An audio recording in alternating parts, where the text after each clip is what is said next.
আমাকে যত নিচেই দরকার তত নিচেই নামতে হবে।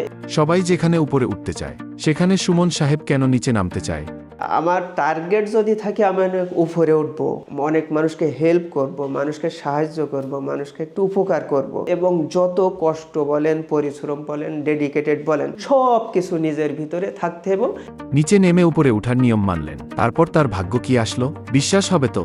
মোটামুটি কয়েকদিন পরে, অল্প কিছুদিন পরে হিউজ পরিমাণ অর্ডার চলে আসলো। তখন আমি ভুঁড়ি পরিষ্কার করতেছি, আমার ওয়াইফ হাঁস পরিষ্কার করতেছে।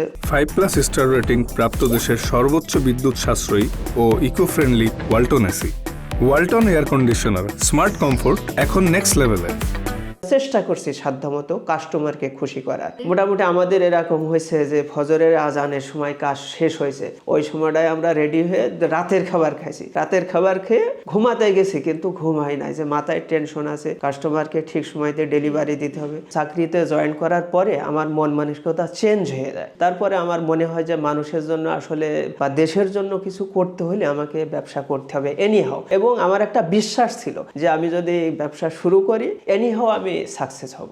কেন জানি আমার মনে একটা সাহস ছিল যে আমি যে ব্যবসা করব আমি পিছাবো না, এনিহাও আমি এগিয়ে যাব। আমার কাছে কিছু একটা অল্প একটা অ্যামাউন্ট ছিল, ছোট্ট একটা দোকান নেওয়ার মতো। এবং দোকান নেওয়ার ফার্স্ট মান্থ থেকে আমার আলহামদুলিল্লাহ কোনোদিন লজ যায় নাই। হ্যাঁ, 5 মাস পরে আমি সেকেন্ড দোকান দিলাম, তার 2 মাস পরে আমি থার্ড দোকান দিলাম, তার 2 মাস পরে আমি ফোর্থ দোকান দিব। ওই সময় করোনা চলে আসলো। মোটামুটি করোনার সময় প্রায় 12-13 মাস আমি দোকানের ভাড়া দিয়ে গেছি। শেষের দিকে আসলে আমি একেবারে ভেঙে পড়ি, মানে ক্যাশ ক্যাপিটাল যা ছিল সব শেষ।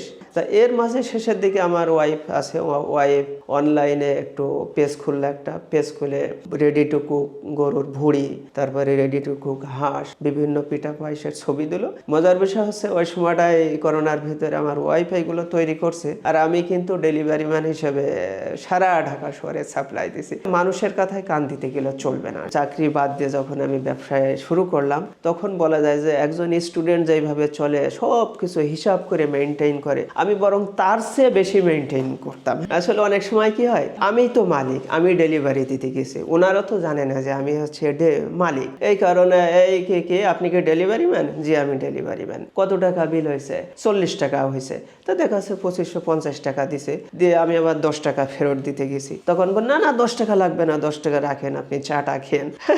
তো এটাও আমি ওনার সাথে একটু মজা করে একটু হাসি দিয়ে চলে আসতাম। আজ পর্যন্ত আমাদের একটা মানে ইতিহাস বলতে পারেন যে কোনো কাস্টমার আমাদেরকে ব্যাড রিভিউ দেয় নাই। আর যারা নতুন কাস্টমার ফোন দেয় যে ফোন আপনি এই জিনিসটা দিয়েছিলেন খুব সুন্দর হয়েছে, আবার অনেকে দেখে নিয়ে খুব খুশি হয় যে আপনার মালিকের বলেন যে জিনিসটা পাঠাইছে জিনিসটা খুব সুন্দর হয়েছে, তো একটা থ্যাংক ইউ দিয়ে দিন।